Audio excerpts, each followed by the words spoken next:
लोकनाथं शङ्करं लोकशङ्करं शङ्करं शङ्कराचार्यं केशवं बादरायणं सूत्रभाष्यकृतौ वन्दे पुनः पुनः ईश्वरो गुरुरात्मेति मूर्तिभेदविभागिने व्योमवद्व्याप्तदेहाय दक्षिणामूर्तये नमः। अखण्डं सच्चिदानन्दम् अवाङ्मनसगोचरम्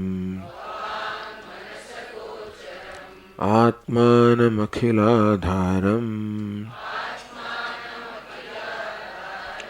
आश्रयेऽभीष्टसिद्धये अर्थतोऽप्यद्वयानन्दान् अतीतद्वैतभानतः गुरूनाराध्य वेदान्त सारं वक्ष्ये यथामति।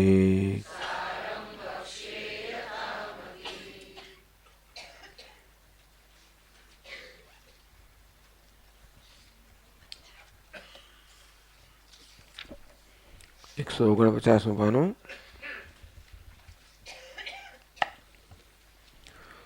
असर्पभूतायां रज्जौ सर्पारोपवत् वस्तुनि अवस्त्वारोपः अध्यारोपः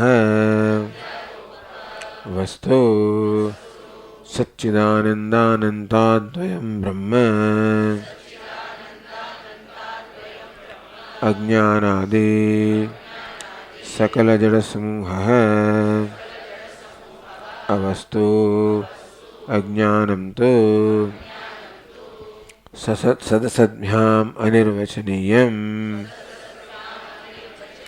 त्रिगुणात्मकम् ज्ञानविरोधे भावरूपं यत्किञ्चिदिति वदन्ते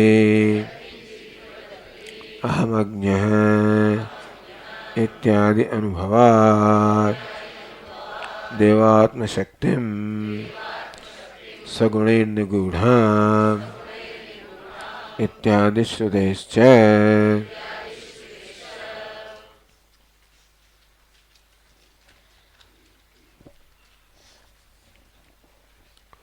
अज्ञानं तु सत् असद्भ्याम अनिर्वचनीयम।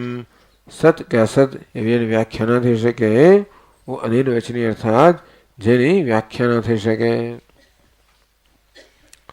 પણ આપણે અનુમાન કરી શકીએ કે જ્ઞાન ત્રિગુણાત્મકમ સત્વ રજસ તમસ આ ત્રણ ગુણોનું બનેલું હોવું જોઈએ. જેમ વિવેકે છોડામણે કહ્યું કાર્યાનુમેયા સુધીયૈવ માયા. આ માયા છે એ કાર્યાનુમેયા અને કાર્ય પરથી કારણનું અનુમાન થાય. તો અજ્ઞાનાદિ અજ્ઞાનથી મળીને અજ્ઞાન સમગ્ર જગતનું કારણ છે, જગતરૂપી કાર્ય છે.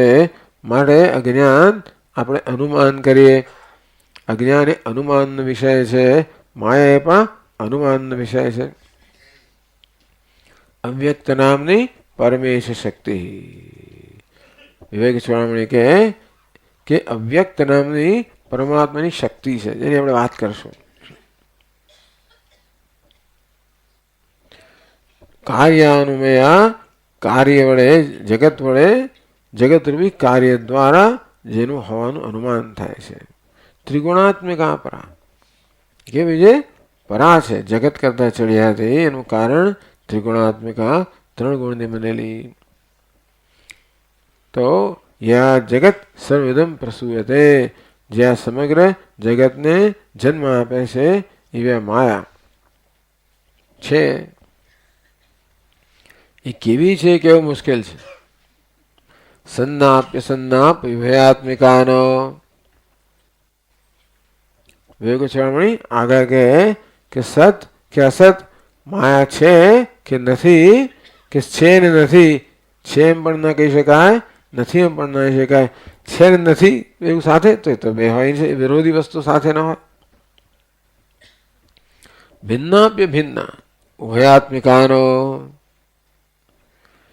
માયા છે એ બ્રહ્મ કરતા જુદી છે કે બ્રહ્મ સાથે એક છે? બ્રહ્મ કરતા જુદી છે એમ ના કહેવાય. જો બ્રહ્મ કરતા જુદું હોય તો એની સ્વતંત્ર સત્તા થઈ જાય. ક્રિશ્ચિયાનિટી એમ કે એક ગોડ છે અને બીજો સેટન છે, શેતાન. આ શેતાન તો ઈશ્વરથી સ્વતંત્ર છે. તો પછી માયા જો ઈશ્વરથી જુદી તો શેતાન જેવી થઈ જાય તો કે નહીં, એ ભિન્ન છે એમ ના કહેવાય. કારણ કે એની સત્તા તો બ્રહ્મ પર આધારિત છે. અભિન્ન છે એમ પણ ના કહેવાય. જો માયા બ્રહ્મથી અભિન્ન હોય તો બ્રહ્મ જેટલી સત્ય બની જાય એનો વાત ક્યારે ન થઈ શકે. એટલે બ્રહ્મથી અભિન્ન પણ ના કહેવાય, ભિન્ન પણ ના કહેવાય. જેવી રીતે આ સાપ રજ્જુ સર્પ છે એ રજ્જુ કરતા જુદો છે કે એક છે? રજ્જુ કરતા જુદો સાપ હોય ને તો ચેતીને ચાલવું. વેદાંતી લોકો રજ્જુ સર્પ સાંભળ્યા કરે એટલે કદાચ એવો ભ્રમ પેસી જાય કે બધા સાપ રજ્જુ સર્પ છે, એવું ના માનવું. જો રજ્જુ કરતા જુદો હોય તો એ સાપ સાચો હોય. રજ્જુ એક હોય તો જ્યાં રજ્જુ હોય ત્યાં સાપ હોવો જોઈએ. તો જ્યારે દિવસ દરમિયાન પણ દોરડું જો સાપ દેખાવો જોઈએ. જો સાપ રજ્જુ કરતા અભિન્ન હોય તો એવું નથી. રજ્જુ છે પણ સાપ નથી એટલે રજ્જુ સાપ એક નથી. સાપ રજ્જુ કરતા જુદો પણ નથી, કારણ કે રજ્જુ ના હોય તો સાપ ન હોઈ શકે. એટલે કેવું, આ સમીકરણ જુદા પ્રકારનું છે. સાપ રજ્જુ કરતા જુદો નથી તો રજ્જુ સાપ કરતા જુદું છે. B is equal to A is not equal to B. એ એટલે અભિનેતા, એક્ટર. બી એટલે બેગર,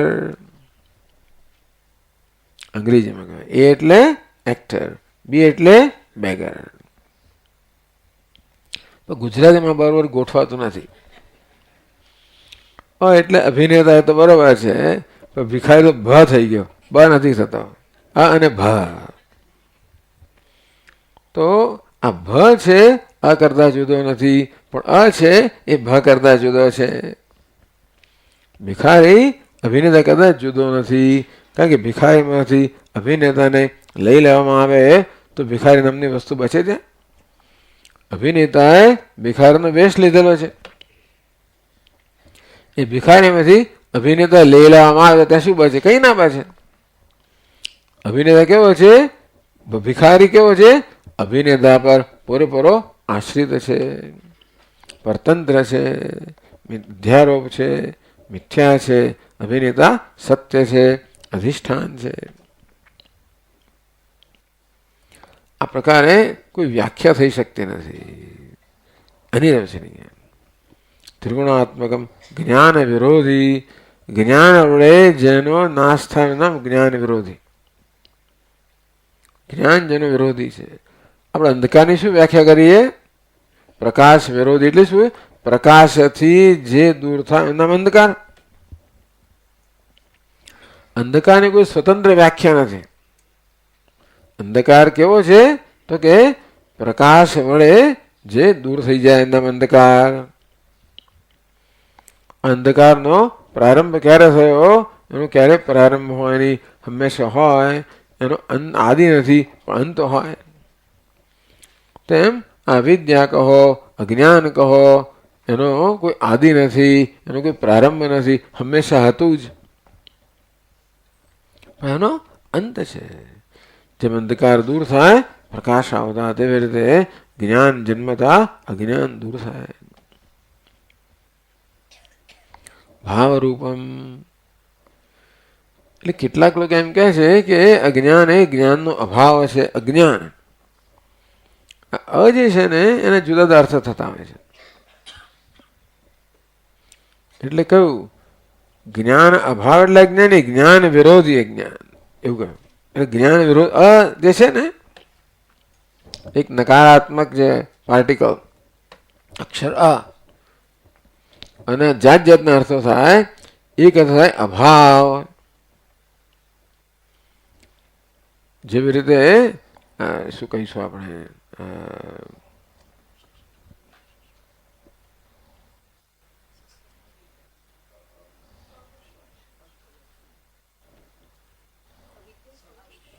વિદ્યા ત્યાં ત્યાં આવી ગયા. વિદ્યા એટલે તો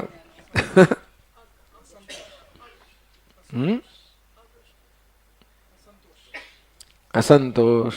ચાલો, સંતોષનો અભાવ. પણ અકાળ આપણે કહીએ ત્યારે કાળનો અભાવ નહીં, પરંતુ ખોટો કાળ, એટલે આનો એવો પણ અર્થ થાય.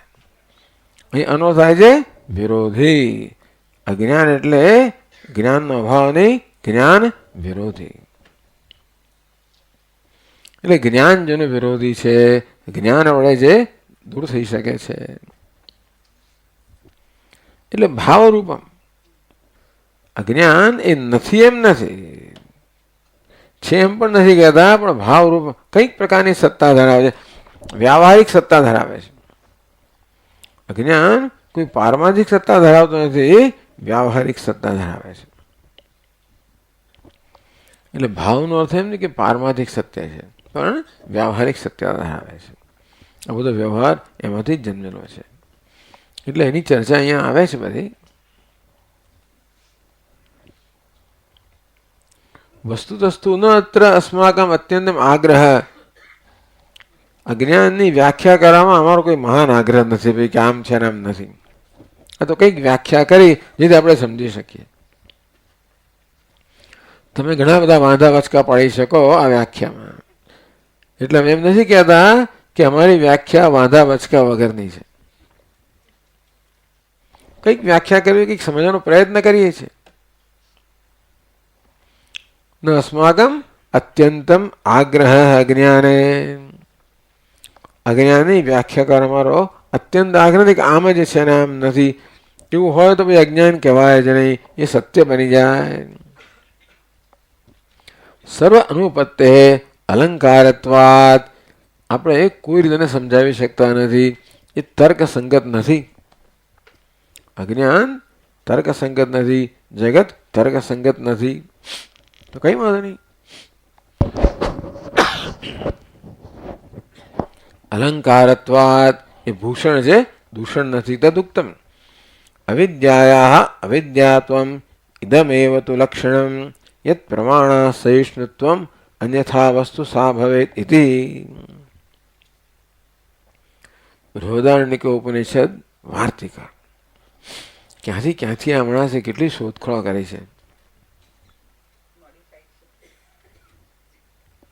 હા, પાછું એ પણ કહે છે કે આ શ્લોકની બીજી પંક્તિ પેલા કરતા એમની પાસે જે પ્રત હશે એના કરતા જરા જુદું છે. અવિદ્યા અવિદ્યા તો ભાઈ અવિદ્યાનું અવિદ્યાપણું એટલે શું? યત પ્રમાણ અસહિષ્ણુત્વ. કોઈ પ્રમાણથી એને સિદ્ધ ના કરી શકાય. અન્યથા વસ્તુ સા ભવેત. બાકી આપણે સિદ્ધ કરીએ કે અવિદ્યા આમ જ છે તો એ જ સાચું બની જાય, અને સાચું નથી. માટે અવિદ્યાની કોઈ એવી જડબે સલાખ વ્યાખ્યા થઈ ન શકતી. કઈક વ્યાખ્યા કરી ખરી, નહીં આવે કોઈ વ્યાખ્યામાં એમાં જડબે સલાખ વ્યાખ્યા જોઈએ, એવી વ્યાખ્યા થઈ શકતી નથી. એ જ એનું ભૂષણ છે, દૂષણ નથી.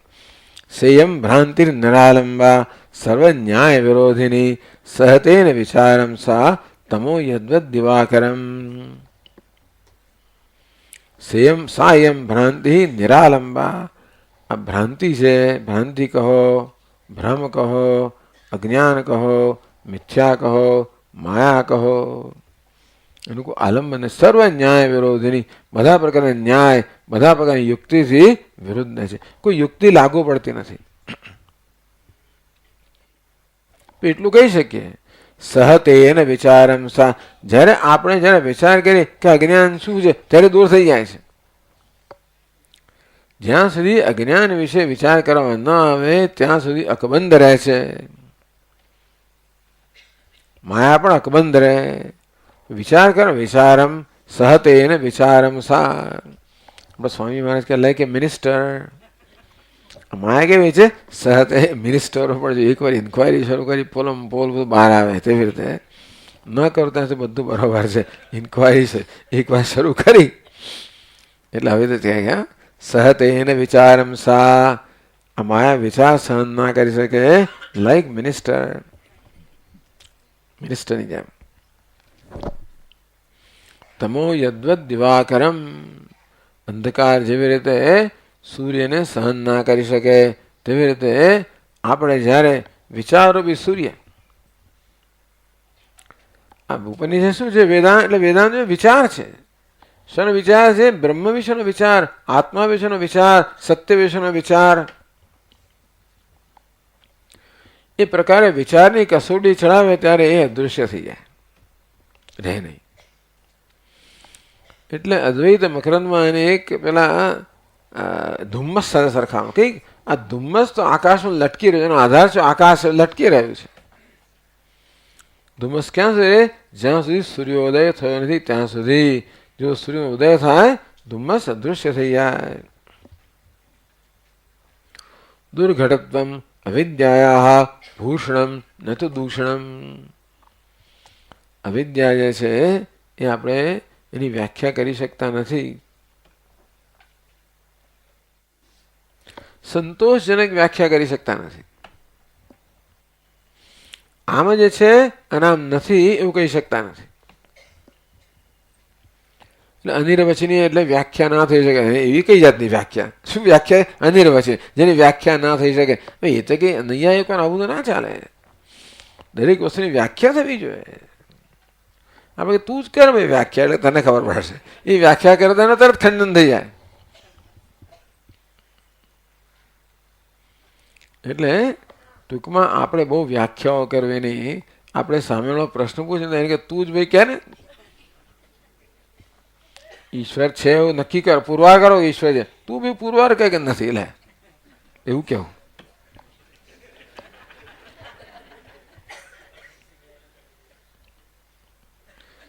એ પુરવાર નહીં કરી શકે. જો કે આ પ્રશ્ન પૂછે ને, એમને સામો પ્રશ્ન પૂછે ને તો એનો ઉત્તર સારો મળી જાય. જો તમે ઉત્તર આપવા બેઠા ને તો જે આપણી અવદશા થશે એને જો સાબિત કરવા ગયા ને તો બહુ મુશ્કેલ થશે. એને સાબિત કરવાનું કહેવું.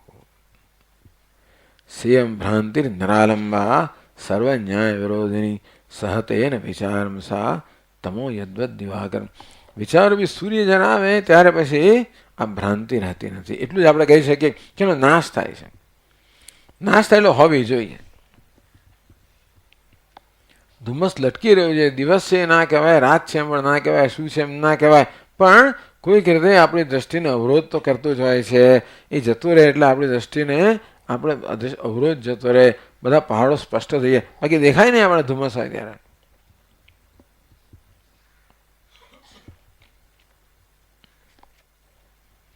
સવિતરી દિવાંદ પરિકલ્પિત અંધકારવત એવું પણ દ્રષ્ટાંત આપ્યું.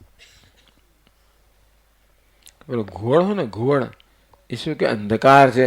જયારે સૂર્ય પ્રકાશતો હોય ત્યારે ઘુવડ શું કે અંધકાર છે. એ કેવા પ્રકારનો અંધકાર છે? એ અંધકારની વ્યાખ્યા ના થઈ શકે. ઘુવડની દ્રષ્ટિએ અંધકાર છે, બાકી શું છે? પ્રકાશ છે. સવિતરી દિવાંદ પરિકલ્પિત અંધકારવત. સૂર્ય પર અંધકારનો અધ્યારોપ કરવામાં આવે છે. તેવી રીતે આ સત્ય પર આ મિથ્યાનો અધ્યારોપ કરવામાં આવે છે.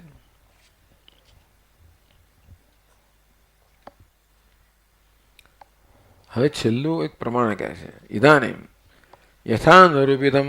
કે કોઈ કે ત્યાં તમે કહો છો અજ્ઞાન છે જ નહીં ભાઈ, કે તમે પૂરવા કહી શકતા નથી અજ્ઞાન એટલે નથી. તો કે નહીં, અજ્ઞાન કદાચ યુક્તિનો વિષય ન હોય પણ અનુભવનો વિષય તો છે. એટલે ગ્રંથકારે કહ્યું અહમ અજ્ઞ ઇત્યાદિ અનુભવાત. બધાને અજ્ઞાનનો અનુભવ છે. ભાઈ તમે રશિયન ભાષા જાણો છો કે નથી જાણતા? હું નથી જાણતો એવું પણ આપણે જાણીએ છીએ કે ભાઈ વિદ્વાન જેમ જેમ કોઈ વિષય વિશે જાણતો થાય તેમ તો એને ખબર પડે કે શું નથી જાણતો. આપણે શું જાણીએ છીએ એનાથી સભાન છે, સાથે સાથે શું નથી જાણતા એ પણ આપણે સભાન છે ને કે હું જાણતો નથી. તેવી રીતે અહમ અજ્ઞ, હું અજ્ઞાની છું, મને આ વિષયમાં ખબર. અજ્ઞાન જે છે એને ટૂંકમાં અનુભવનો વિષય થયો ને. લક્ષ્મણ ઝૂલા કેમ જોયું? મને ખબર નથી. કોઈ આશ્રમ બહાર નીકળે તો ખબર હોય ને, ખબર નથી એટલે હું જાણતો નથી. આમ જાણતો નથી હું જાણું છું, બરાબર ને? એટલે ન જાણવું એ આપણા અનુભવનો વિષય થયો કે ના થયો? એટલે જીવનમાં ન જાણવા પણ છે તો ખરું, અજ્ઞાન છે તો ખરું. અહમ અજ્ઞ મામ અહમ ન જાનામી. પ્રામાણિક માણસો તો કે હું અજ્ઞાની છું, મને ખરેખર આત્માનું જ્ઞાન નથી, હું મને જાણતો નથી. આમ આત્માનું જ્ઞાન છે એ પણ આપણા અનુભવનો વિષય છે. એ રીતે શ્રુતિ, યુક્તિ, અનુભવ આવા ત્રણ પ્રમાણ આપણે કહેવા જોઈએ, ત્યારે વસ્તુ સિદ્ધ થાય. યુક્તિ તો કયું? અધેવચનીયમ ત્રિગુણાત્મકમ જ્ઞાન વિરોધી ભાવરૂપમ યત કિંચિત યત કિંચિત મન્યન વદંતી આમ અજ્ઞ ઇતિ અનુભવાત. માયા છે એ વિષયમાં કોઈ શાસ્ત્ર પ્રમાણભૂત ખરું તો કે હા, દેહાત્મશક્તિમ સ્વગુણૈર નિગૂઢામ દેવસ્ય સ્વયં પ્રકાશસ્ય આત્મન શક્તિમ. દેવાત્મ શક્તિ આ કોની શક્તિ છે? આત્માની શક્તિ છે. આત્મા કહ્યું છે દેવ છે, દેવ એટલે સ્વયં પ્રકાશ. આત્મા કહ્યું ચૈતન્ય છે. આ સ્વયં પ્રકાશ ચૈતન્ય કહો, દેવ કહો, આત્મદેવ કહો. આ માયા શું છે? અજ્ઞાન કહો કે માયા કહો, શું છે? આત્માની શક્તિ છે.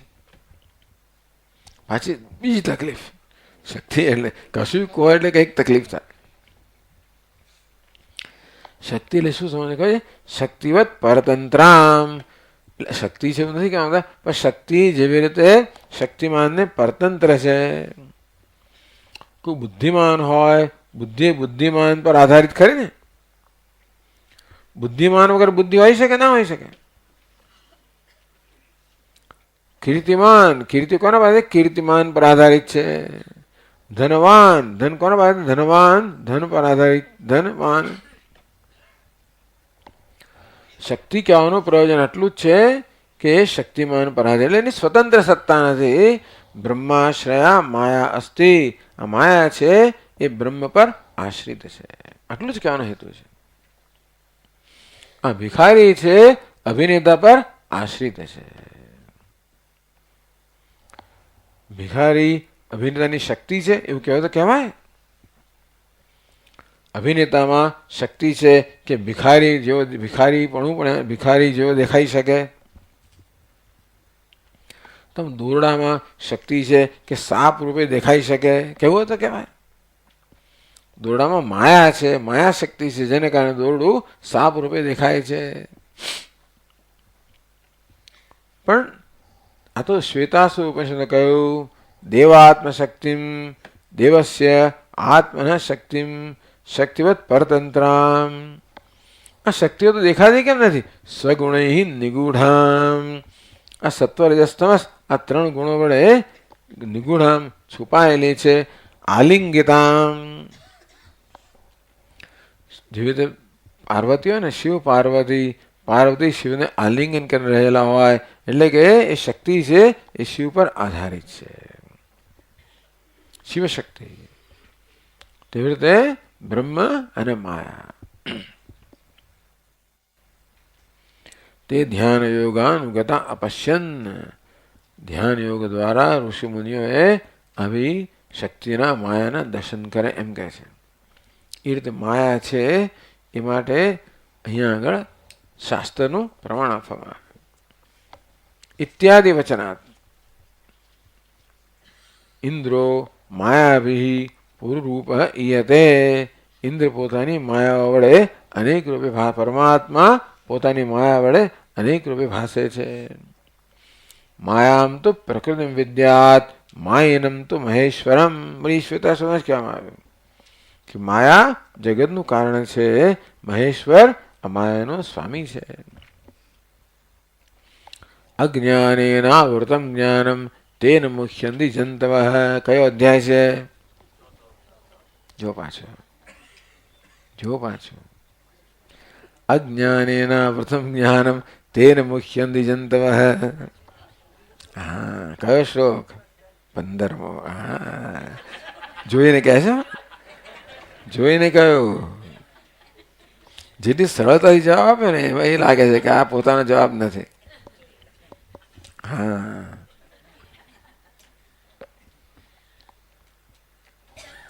અજ્ઞાન છે, અજ્ઞાન વડે આવૃત થઈ ગયું છે. તેન મુખ્યંતિ એટલે બધી બહુ ચર્ચાઓ કરી છે અહીંયા તો કે આ માયા ક્યાં આગળ છે? એ જીવમાં છે કે ચૈતન્યમાં છે? તો કે ચૈતન્યમાં છે. આશ્રયત્વ વિષયત્વ ભાગિની. નિર્વિભાગ ચિતિરેવ કેવલા. આ ચૈતન્ય માયાનો આશ્રય છે, જીવ નહીં, અંતઃકરણ નહીં. કારણ કે જીવ તો માયાના પછી જન્મ્યો ને, અંતઃકરણ પણ માયામાંથી જન્મ્યું. જે પાછળથી જન્મ્યું હોય એ આગળનો આશ્રય કેમ હોઈ શકે? મને ચૈતન્યને માયાનો આશ્રય કહેવામાં આવ્યો. કેવો આશ્રય? જેવી રીતે રજ્જુ સર્પનો આશ્રય છે એ રીતે એના પર અધ્યારોપિત છે. એક મિથ્યા છે, એક સત્ય છે.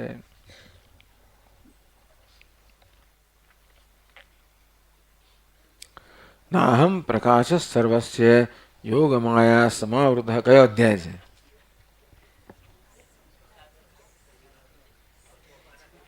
ચોપડીમાં જોયે છે, ગીતામાં જોઈએ ને કે છે 7મો અધ્યાય. આ તો અંચય કહેવાય ને, ચોપડીમાં જોઈને બોલવું. હા, આલ્ફાબેટિકલી હા બધું છે. ભગવાન કે નાહમ પ્રકાશ સર્વસ્ય યોગ માયા સમાવૃત. હું કોઈને પણ પ્રકાશ નથી, કોઈને વડે પણ કોઈને સ્પષ્ટ નથી, કોઈ મને જાણતો નથી, કારણ કે મારી યોગ માયા વડે ઢંકાયેલો છું.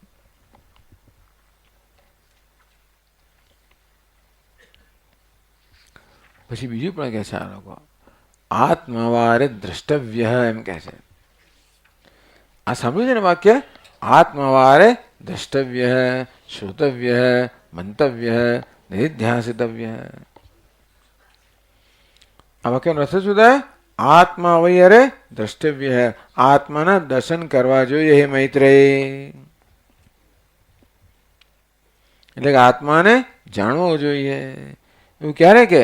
આત્મા ન જણાતો હોય ત્યારે જ કે ને. આત્માને જાણવો જોઈએ એવું યાજ્ઞવલ્ક્ય ઋષિ મૈત્રેયને કે. એવું ક્યારે કે? આત્મા અત્યારે ન જણાતો હોય, આત્મા અત્યારે અજ્ઞાનનો વિષય હોય ત્યારે જ ને. એ પછી પણ અજ્ઞાન નક્કી થાય છે. આ વાક્ય પરથી પણ આત્માનું અજ્ઞાન છે. નહીં તો કેવું શા માટે પડે કે આ હે મૈત્રેય આત્માને જાણવો જોઈએ? પશુ મૈત્રેયને પ્રોત્સાહન આપવા કહે છે કે આત્માને જાણીશ તો બધું તને જ્ઞાન થઈ, બધું જણાઈ જશે. પણ આત્માને જાણો તો ક્યારે કહેવામાં આવે? આત્માને ન જાણતો હોય ત્યારે. આ રીતે અજ્ઞાન માટે જુદા જુદા પ્રમાણ આપવામાં આવે છે. આમ અજ્ઞાનની વ્યાખ્યા થઈ. હવે અજ્ઞાનના વિભાગ કરે છે. અજ્ઞાનમ વિભજતે. હવે અજ્ઞાન પર આગળ ચર્ચા થશે. આ શેની ચર્ચા? અધ્યારોપ કહેવાય. અધ્યારોપ એટલે આપણા બ્રહ્મ પર જગતનો અધ્યારોપ. એ સમજાવવું પડે ને, જગત કેવી રીતે જન્મ્યો? અજ્ઞાનાદિ સકલ જડ સમૂહ. આ બધા સમગ્ર જગતનું કારણ છે અજ્ઞાન. એટલે હજી અજ્ઞાનની વિશેષ વ્યાખ્યા કરે છે જેથી આપણે જગતને સમજી શકીએ. એટલે વેદાંત શાસ્ત્ર આપણા અનુભવોને સમજાવે છે. અનુભવનો તિરસ્કાર નથી કરતું. જાજા તને શું ભાન છે ખબર એમ કે આપણને તિરસ્કૃત નથી કરતું, પણ જે અનુભવો છે, જે મૂંઝવણ આપણી છે એ મૂંઝવણને સમજાવે છે. દુનિયા એક મોટી મૂંઝવણ છે. દુનિયા અનેક પ્રકારનું સુખ દુઃખ આપે છે, વધારે દુઃખ આપે છે, થોડુંક સુખ આપે છે.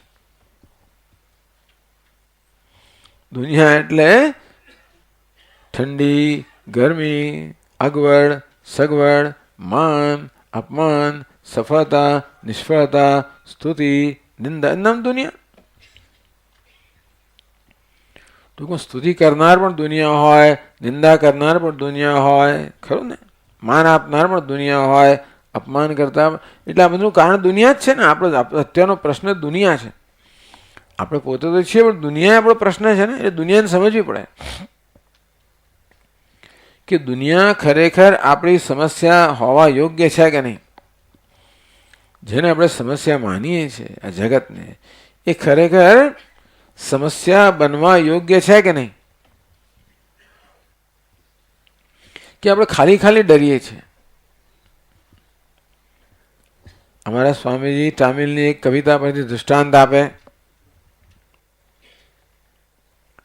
કે આ વ્યક્તિ બગીચામાં ચાલી રહી છે, આ માણસ બગીચામાં જઈ રહ્યો છે, સામે એક મોટો હાથી દેખાયો. મોટો હાથી ડરી ગયો. હાથીની નજીક જવાની હિંમત ના ચાલે, અટકી ગયો. ચાલતા ચાલતા અટકી ગયો. તો હાથી પાસે એક મહાવત ઉભો હતો. એટલે કહ્યું આવો તું ડરીશ ને, હું છું, આવો આવો. એટલે ધીમે ધીમે પછી જરા સંકોચાતો એ ગયો નજીક. જરા હાથી પર હાથ ફેરો, કઈ નહીં થાય, હાથ ફેરો. હાથીમાં હાથ ફેર્યો ત્યારે શું ખબર પડી, આ તો માટીનો હાથી છે.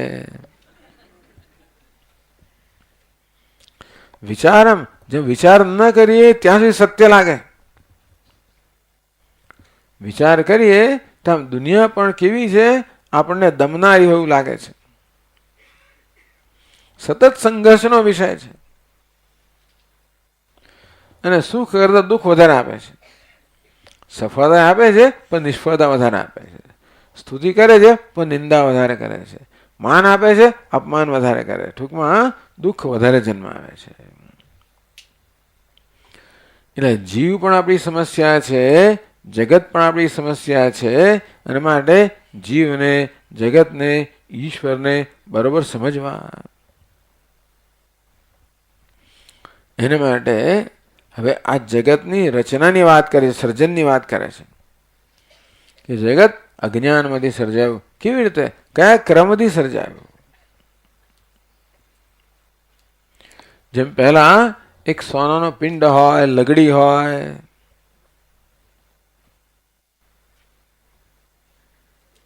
આ તો શું બનાવેલું છે, વાહ.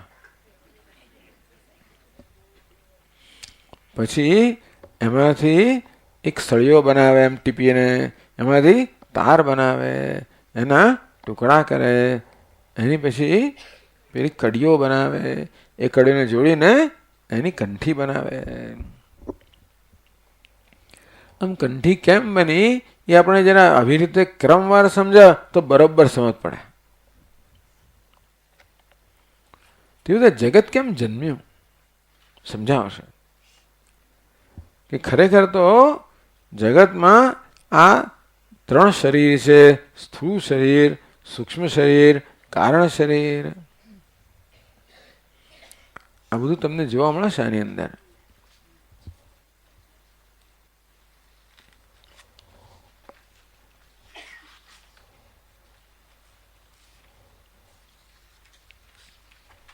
પછી બતાવીશું. ચાલો આમાં ચાર્ટ, આ ચોપડી જે તમને આપી છે ને, એમાં છેલ્લે બધી ઘણી આકૃતિઓ આપવામાં આવી છે સમજાય એ માટે.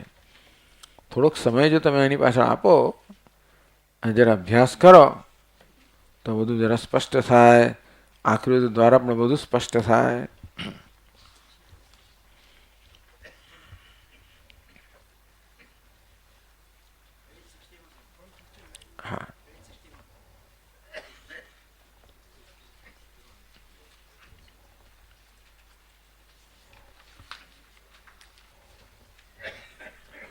તો આપણે સમજાવશે કે એક સ્થૂળ શરીર છે, બીજું સૂક્ષ્મ શરીર છે, ત્રીજું કારણ શરીર છે,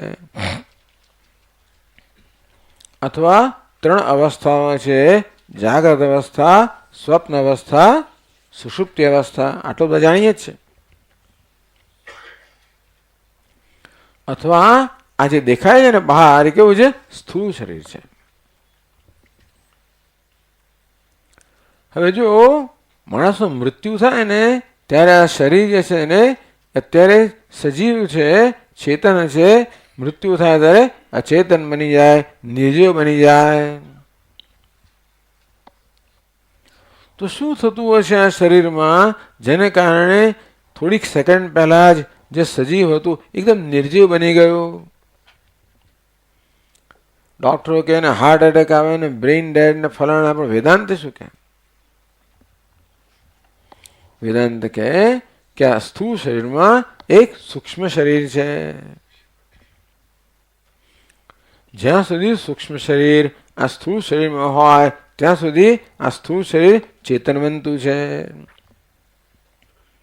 જ્યારે સૂક્ષ્મ શરીર અહીંથી વિદાય લે ત્યારે હવે આ દેહને ચેતનતા આપનારું પેલું કંઈ રહ્યું નહીં, માટે આ કેવું બની જાય? આ ચેતન બની જાય, નિર્જીવ બની જાય. એટલે આપણે જે જોઈએ છે એ સ્થૂળ શરીર છે, એની અંદર એક સૂક્ષ્મ શરીર છે.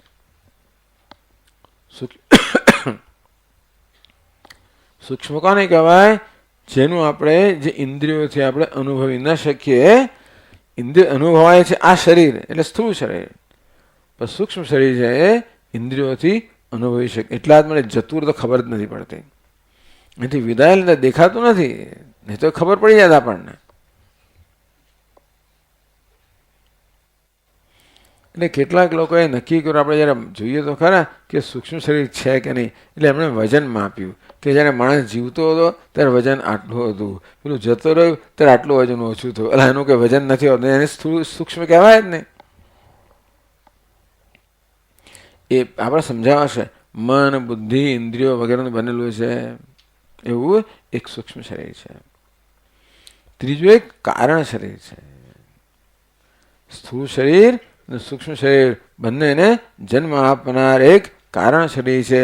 એને જ અજ્ઞાન કહેવાય છે, અવિદ્યા કહેવાય છે. અજ્ઞાનાદિ સકલ જળ સમૂહ બધાનો આરંભ ક્યાંય થયો? અજ્ઞાનથી થયો. એ આપણે ઘણી ચર્ચા કરી સવારે.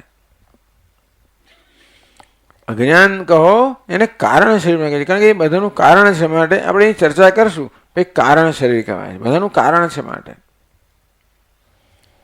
તો સર્જનની પ્રક્રિયા શું છે? પહેલા કારણ શરીર હતું, એમાંથી સૂક્ષ્મ શરીર આવ્યું, એમાંથી સ્થૂળ શરીર આવ્યું.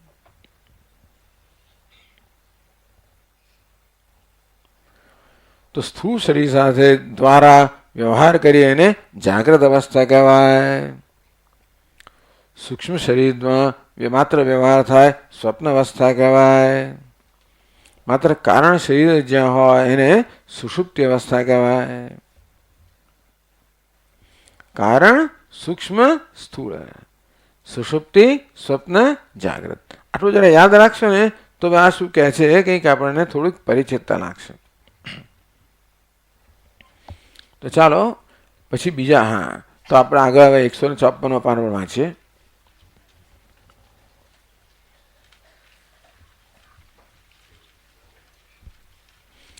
ઇદમ અજ્ઞાનમ સમષ્ટિ વ્યષ્ટિ અભિપ્રાયેણ એકમ અનેકમ ઇતિ ચ વ્યવક્રિયતે તથા હે યથા વૃક્ષાણામ સમષ્ટિ અભિપ્રાયેણ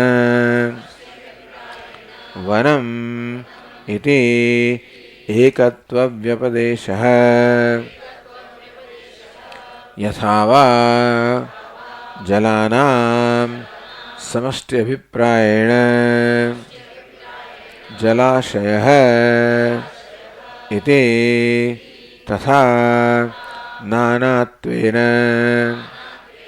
प्रतिभासमानानां जीवगत अज्ञानानां समष्टि अभिप्रायेण तत् एकत्व व्यपदेशः अजामेकाम् इत्यादि श्रुतेः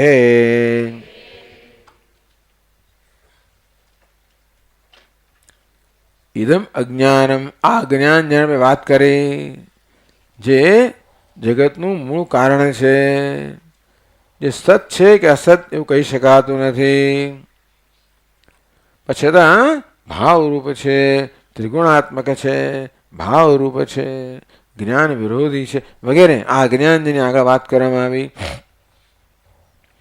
એના પણ બે વિભાગ કરી શકાય સમષ્ટિ અને વ્યષ્ટિ સમષ્ટિ એટલે સમૂહ વ્યક્તિ એટલે વ્યષ્ટિ એટલે વ્યક્તિ આપણે વ્યક્તિ કોણ છે આપણે વ્યક્તિઓ છે એ બેઠેલી અને આ બધા સમૂહને શું કહેવાય સમષ્ટિ વ્યષ્ટિ અને સમષ્ટિ અથવા વ્યક્તિ અને સમૂહ સમષ્ટિ વ્યષ્ટિ વિઅશ તીન પ્રત્યય એટલે વ્યષ્ટિ એટલે જેની મર્યાદિતતા છે મર્યાદિત માત્રામાં વ્યાપ્તિ છે સમષ્ટિ એટલે જે સર્વત્ર વ્યાપ્ત છે વ્યષ્ટિ કારણ કે આપણા અનુભવ બે વસ્તુ છે ને આપણે વ્યક્તિનો અનુભવ કરીએ છીએ જોડે જોડે જગતનો અનુભવ કરીએ છીએ વ્યક્તિને કહેવાય વ્યષ્ટિ સમગ્ર જગતને કહેવાય સમષ્ટિ ઇદમ અજ્ઞાનમ સમષ્ટિ વ્યષ્ટિ અભિપ્રાયેણ એકમ અનેકમ અજ્ઞાન છે તો જુઓ ભાઈ આ દરેક જીવનું જાણે કે પોતાનું એક અજ્ઞાન છે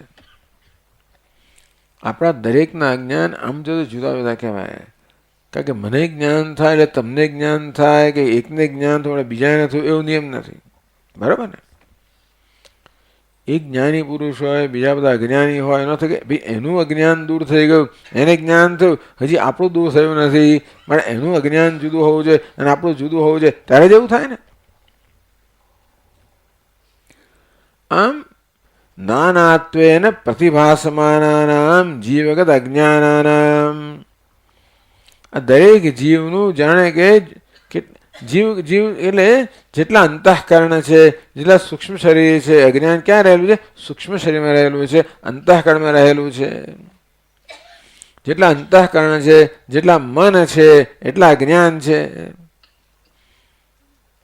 અજ્ઞાન ક્યાં રહેલું છે મનમાં રહેલું છે આમ તો ચૈતન્યમાં રહેલું છે પણ છતાં એ તો વ્યાખ્યા માટે અજ્ઞાન ક્યાં રહેલું છે અંતઃકરણમાં રહેલું છે મનમાં રહેલું છે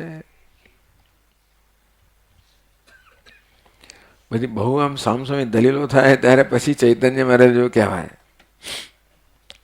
પણ પ્રેક્ટિકલી જોઈએ તો અજ્ઞાન ક્યાં છે આપણા મનમાં છે જેટલા મન એટલા અજ્ઞાન એટલા જ માટે એક જણનું અજ્ઞાન દૂર થયું તોય બીજા એટલો જ પ્રયત્ન કરવો પડે અને જેથી જેટલા જીવો છે એટલા અજ્ઞાન છે અજ્ઞાન કેટલા છે અનેક છે આમ વ્યષ્ટિ અભિપ્રાયણ વ્યક્તિગત અભિપ્રાય વ્યક્તિગત દ્રષ્ટિબિંદુ વ્યક્તિગત દ્રષ્ટિબિંદુથી અજ્ઞાન અનેક છે પણ સામૂહિક દ્રષ્ટિબિંદુથી એક છે કારણ કે સર્જન એકમાંથી અનેકનું થાય છે એટલા માટે કહ્યું સર્જનની પ્રક્રિયા કેવી છે એકમાંથી અનેક માટેનો પિંડ એક હોય એમાંથી અનેક બધા ઘડાઓ વગેરે સર્જાય સોનાનો પિંડ એક હોય અનેક અલંકારો સર્જાય તેવી રીતે એક અજ્ઞાન સમષ્ટિ અજ્ઞાન એક એમાંથી આ અનેકતા સર્જાતી હોય છે અહીં દૃષ્ટાંત આપે છે એટલે અજ્ઞાન અનેક નથી પણ સમજાવવા માટે કહે છે કે દરેક જીવનું અજ્ઞાન જુદું છે અને સમષ્ટિ અજ્ઞાન એક છે એક જ વસ્તુ માટે અનેક અને એક બંને કેવી રીતે કહેવાય એક જ વસ્તુ અમુક દ્રષ્ટિબિંદુ અનેક છે બીજા દ્રષ્ટિબિંદુ એક છે ગઈકાલે વાત કરે ને કે સ્વામીજીને પેલો ઝવેરી પોતાના અલાયદા ખંડમાં લઈ ગયો અને ઝવેરના બધા અલંકારનો એક ઢગલો બતાવ્યો. પછી કહ્યું, સ્વામીજી એક વસ્તુ લઈ લો. સ્વામી શું માગ્યું? અને સોનું આપ. એ શું માગ્યું? વ્યસ્ત સમષ્ટિ. સોનું શું છે? સમષ્ટિ. દરેક અલંકાર કેવા છે? વ્યષ્ટિ. એટલે સામાન્ય અને વિશેષ એવો અર્થ પણ કરી શકાય. સોનું શું છે? સામાન્ય. દરેક અલંકાર વિશેષ.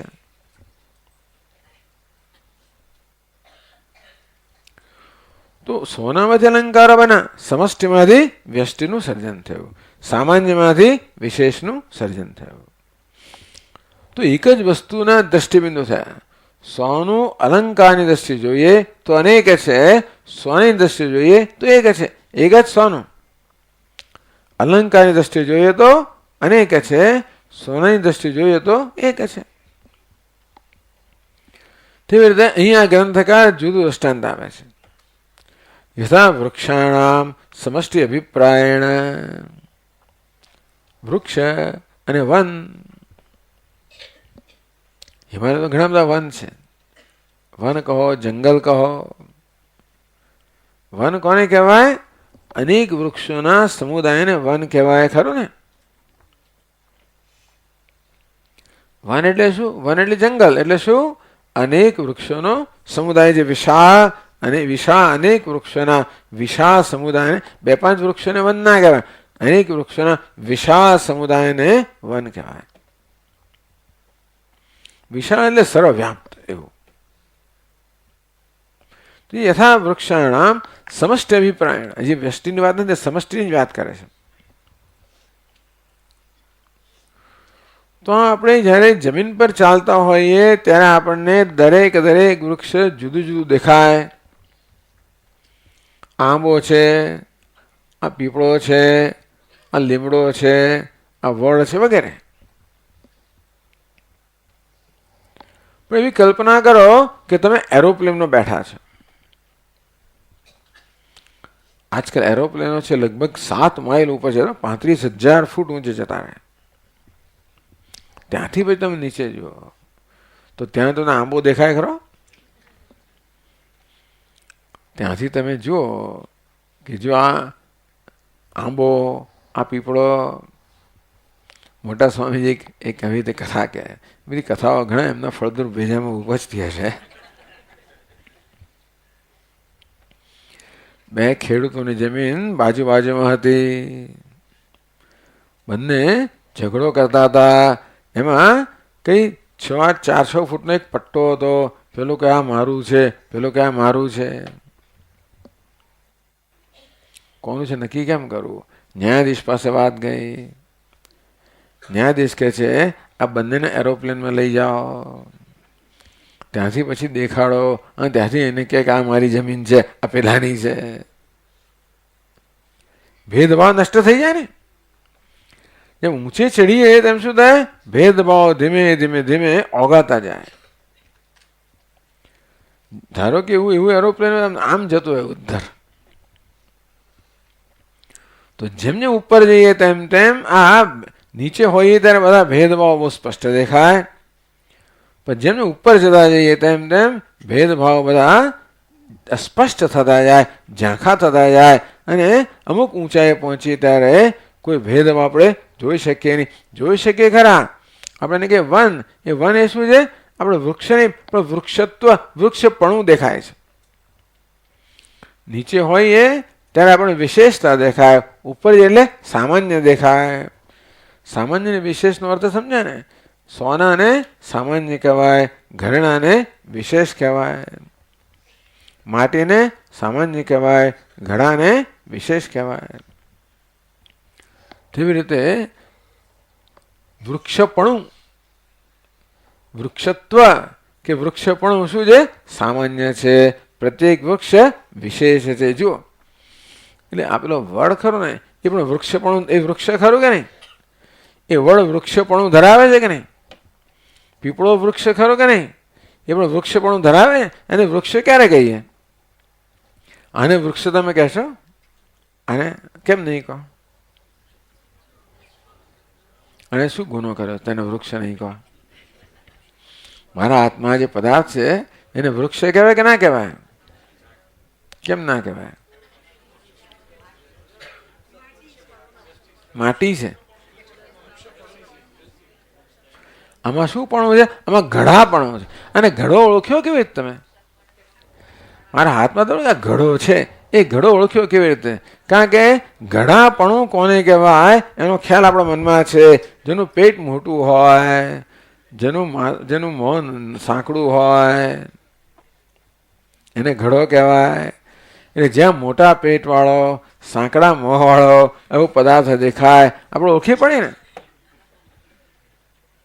આ ગાય છે કેવી નક્કી કરો છો? પછી પહાડની ગાય જરા જુદી દેખાતી હોય એને તો આપણે ગાય ઓળખી પડીએ ને. જર્સી ગાય તો એકદમ વિશાળાકાર પણ ઓળખી પાડીએ ને. ગાય ગમે તેવા કદમાં આવે તો ઓળખી પાડીએ છીએ. એનું શું કારણ છે? કારણ કે એ ગાયમાં ગાયપણું છે, ખરું કે નહીં? એ ગાયપણું કોને કે આપણે જાણીએ છીએ.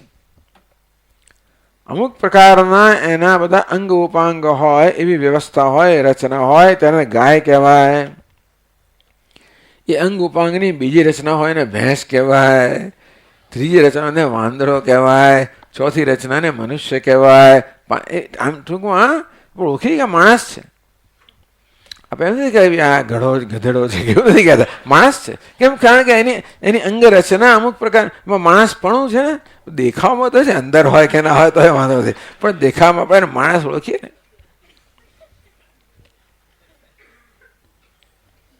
એક પણું છે, એ પણું આપણે જાણતા હોઈએ તો આપણે વસ્તુને ઓળખી શકીએ.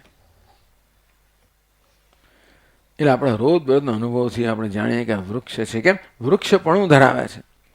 એટલે કહે કે આ આંબો કદાચ આંબો ના જાણે, વૃક્ષ છે એટલું જાણીએ. પીપળો કદાચ ના જાણે, વૃક્ષ છે એટલું જાણીએ.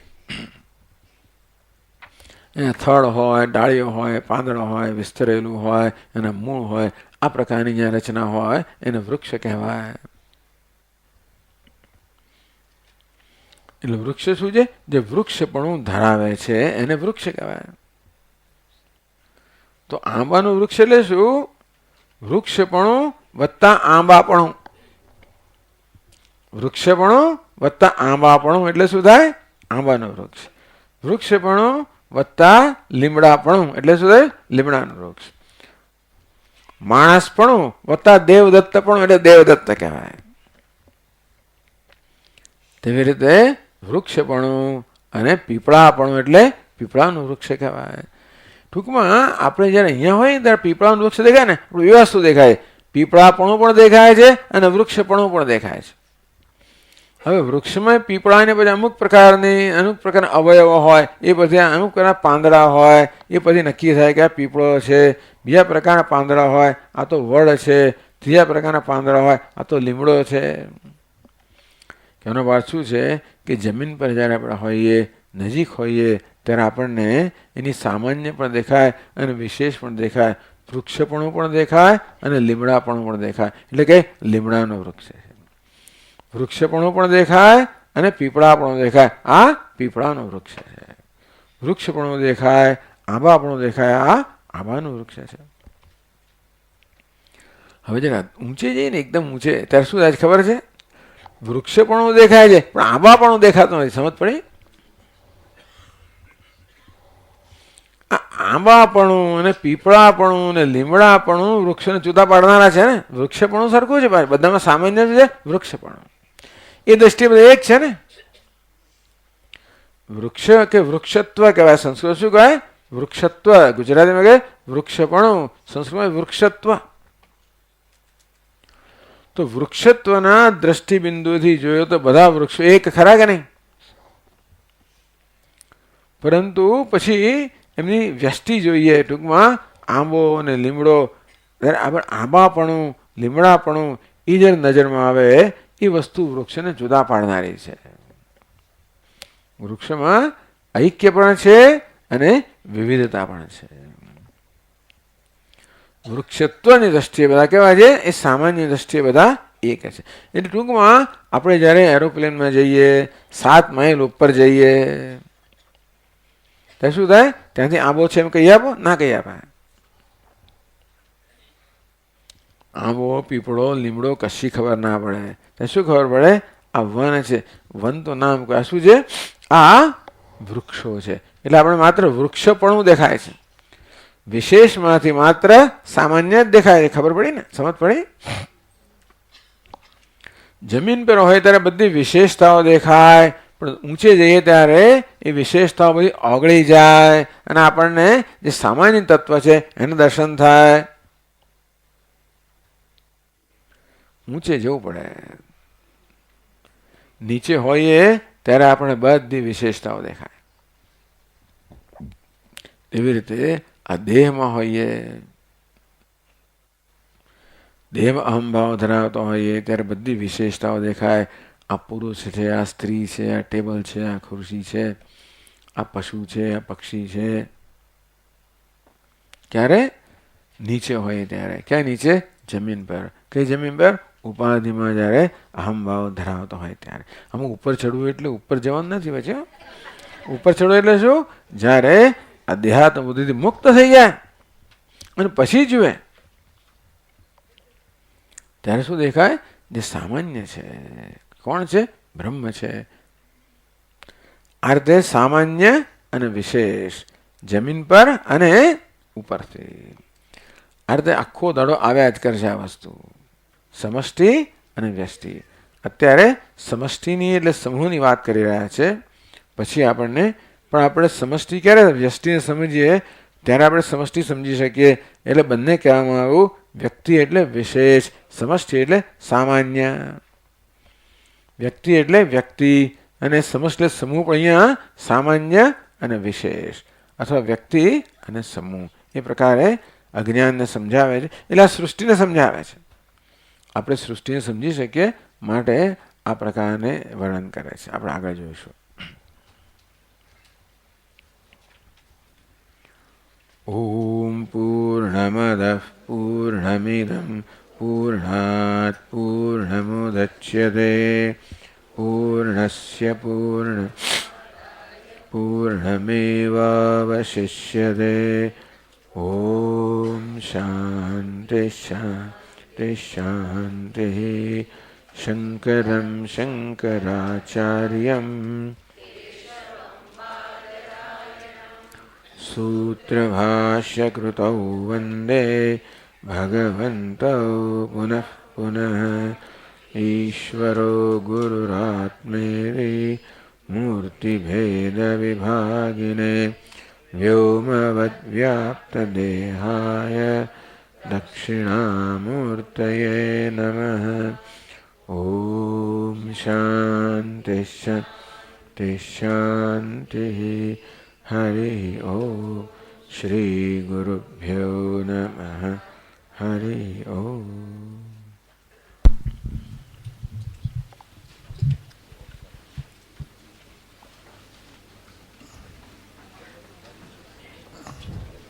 હરિ ઓમ.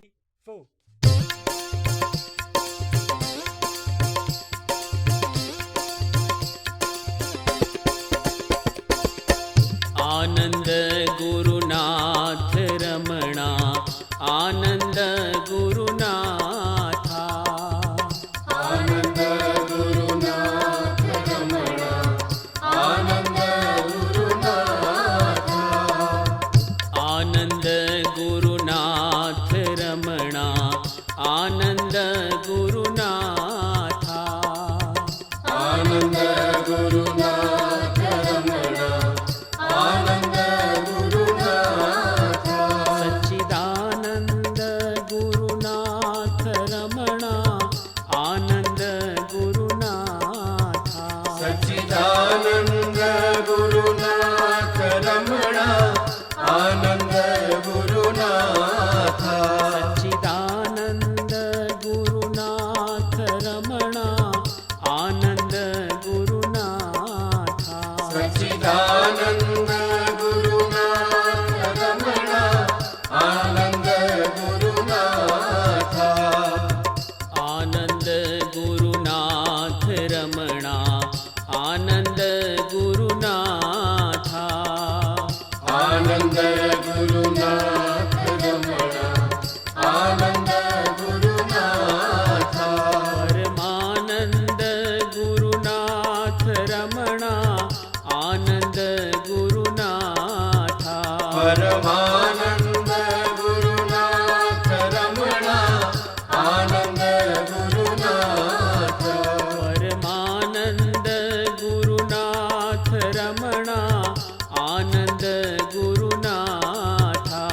परमानंद गुरुनाथ रमणा आनंद गुरुनाथ सच्चिदानंद परमानंद गुरुनाथ रमणा आनंद गुरुनाथ सच्चिदानंद परमानंद गुरुनाथ रमणा आनंद गुरुनाथ सच्चिदानंद परमानंद गुरुनाथ रमणा आनंद गुरुनाथ सच्चिदानंद परमानंद गुरुनाथ रमणा आनंद गुरुनाथ आनंद गुरुनाथ रमणा आनंद गुरुनाथ आनंद गुरुनाथ